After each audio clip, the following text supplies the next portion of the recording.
నమస్తే అండి, welcome back to our channel.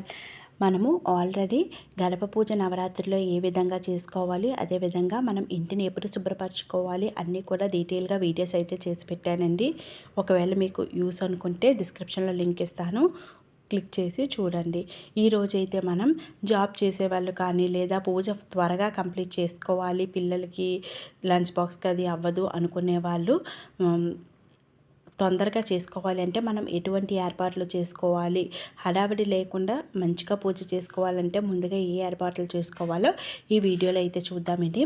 ముందుగా అయితే మనం ఇంట్లో దేవుడి మందిరంలో కానీ లేదా దేవుడి పీట పైన కానీ లేదా మనం పూజ ఎక్కడ చేస్తామనుకుంటామో అక్కడ ముందు రోజే శుచిగా నీట్గా ఒక కొంచెం తడి నీళ్ళు అన్నీ కూడా వేసుకొని గంగాజలం అది వేసుకొని పసుపు అది వేసుకొని చక్కగా చిన్న మోప్ అయితే పెట్టుకోవాలండి. పెట్టుకొని ముగ్గు అయితే వేసేసుకోవాలి.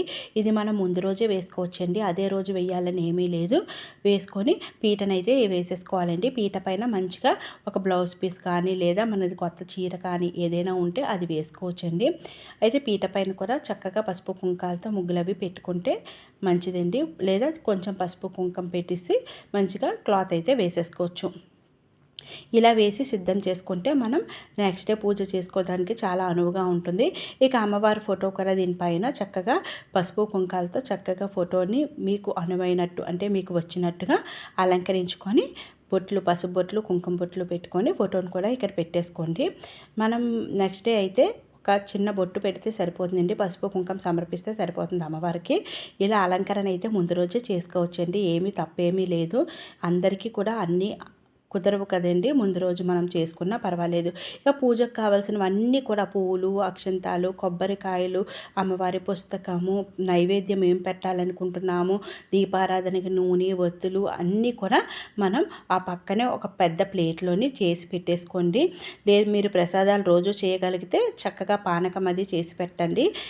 ప్రసాదం పులిహోర ఇటువంటివి ఏమైనా చేస్తాను అంటే అవి చేసి పెట్టుకోండి. లేదు చేయలేము అనుకునే వాళ్ళు చక్కగా చిన్న బెల్లం ముక్క కానీ లేదా భూమిలో పండేవి ఏవైనా సరే పర్వాలేదండి, పళ్ళు కూడా పెట్టుకోవచ్చు. అలాంటివి సిద్ధం చేసి పెట్టుకున్నారనుకోండి 9 రోజులకి చక్కగా నైవేద్యం అయితే పెట్టాలండి.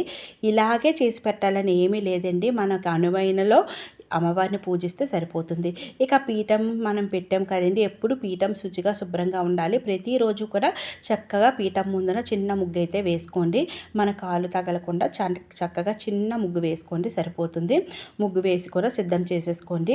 వీలైతే ప్రతిరోజు వేయండి, లేదు అంటే మంగళ శుక్రవారాల్లో మనకి పంచమి తిథి, అష్టమి తిథుల్లో వేసుకోవచ్చు. ఇక అమ్మవారికి నిమ్మకాయల మాల కూర్చాలి అనుకునే వాళ్ళు నిమ్మకాయల మాల, పూలు వేయాలి అనుకునే వాళ్ళు పుష్పాల మాల, ఇలా అన్నీ కూడా సిద్ధం చేసుకోవచ్చు. ఇవన్నీ వేయలేము అనుకునే వాళ్ళు మీ దగ్గర ఏమైనా కాసుల మాల కానీ లేదా మనకి ఏ మాలైనా చిట్టి గాజుల మాల కానీ గాజుల మాల కానీ ఇటువంటివి ఏ ఉన్నా సరే ముందుగా చేసుకునేవి అవి పసుపు నీటిలో కడిగి అమ్మవారికి అయితే వేసుకోవచ్చండి. ప్రతిరోజు అదే మాల వేసుకోవచ్చు అంటే వేసుకోవచ్చు. ఇక గడప దగ్గర కూడా చక్కగా అలంకరించుకొని ముగ్గు అయితే వేసుకోండి. ఇలాగే పెద్దగా వేయాలని ఏం లేదండి, చిన్న ముగ్గు వేసుకున్నా సరిపోతుంది. గడప దగ్గర ఒక చిన్న దీపారాధన అయితే చేయాలి, అందుకని అక్కడే ఒక చిన్న దీపారాధనకి సిద్ధం చేసి పెట్టుకోండి. ఉదయం ఆ దీపారాధన వెలిగించేసి చక్కగా పూజ అయితే చేసేసుకోవచ్చు అనమాట. మామిడి ఆకులు ఉంటే ఈ నవరాత్రుల్లోని చక్కగా ద్వారానికి పచ్చగా ఉండేలా చూసుకోండి. ఇవి వడిలిపోయిన తర్వాత కొత్త మామిడాకులు అయితే కట్టుకుంటే సరిపోతుంది. ఒక 2 సార్లు అయితే సరిపోతుందండి మామిడాకులు తోరణాలు, లేదా 2 మామిడి కొమ్మలు అటు ఇటు పెట్టినా సరిపోతుంది. నెక్స్ట్ వచ్చేసరికి ఇక్కడ తులసి కోట దగ్గర కూడా పూజ చేస్తాం కదండి, నవరాత్రులు అంటే దీపారాధన, అక్కడ కూడా చక్కగా క్లీన్ చేసుకోండి. ఇక ప్రిపరేషన్ అంటే పులిహోర ఒకరోజు, దద్దోజనము, ఇలా ఏది అనువైతే అది, లేదా పానకం పెట్టినా సరిపోతుందండి. పానకము చక్కగా బెల్లం కలిపేసి నీటిలోని దాంట్లోని చిన్న పచ్చకర్పూరము, కొంచెం తులసి, అదేవిధంగా కొంచెం యాలకుల పొడి వేస్తే పానకం అయిపోతుంది. పూజా ద్రవ్యాలన్నీ ఇలా బాక్సుల్లో వేసి ఉంచుకున్నారనుకోండి, ఈ మూతలు తీసి చక్కగా మనం అష్టోత్తరాలు కానీ ద్వాదశ నామాలు కానీ అన్నీ కూడా చదువుకొని పూజ అయితే చేసుకోవచ్చు. పసుపు కుంకాలు ఒత్తులు అన్నీ ఇక్కడే ఉంటాయి కనుక సింపుల్గా పూజ చేసుకోవచ్చండి. ఈ టిప్ అయితే జాబ్ చేసే వాళ్ళకి చాలా బాగా యూస్ అవుతుంది. పూలు లేని వాళ్ళు వెండి పుష్పాలతో కూడా ఈ 9 రోజులు పూజ అయితే చేసుకోవచ్చండి. అభిషేకం చేసేవాళ్ళు పంచమి తిథి, అష్టమి తిథుల్లో అభిషేక ద్రవ్యాలు ఏముంటే అవే అండి, మంచినీళ్ళతో కూడా అభిషేకం అయితే చేసుకోవచ్చు. భక్తి శ్రద్ధలు అన్నవి చాలా ముఖ్యము, అంతేకాని అంగు ఆర్భాటాలు అవసరం లేదండి పూజకి. నెక్స్ట్ వీడియోస్లోనైతే సింపుల్గా పూజ ఎలా చేయాలో అప్లోడ్ చేస్తానండి. మన వీడియోస్ నచ్చితే ప్లీజ్ లైక్ చేసి షేర్ చేసి కామెంట్ చేయండి. మరొక చక్కటి వీడియోతో మళ్ళీ కలుద్దాము. ఓం శ్రీమాత్రే నమః.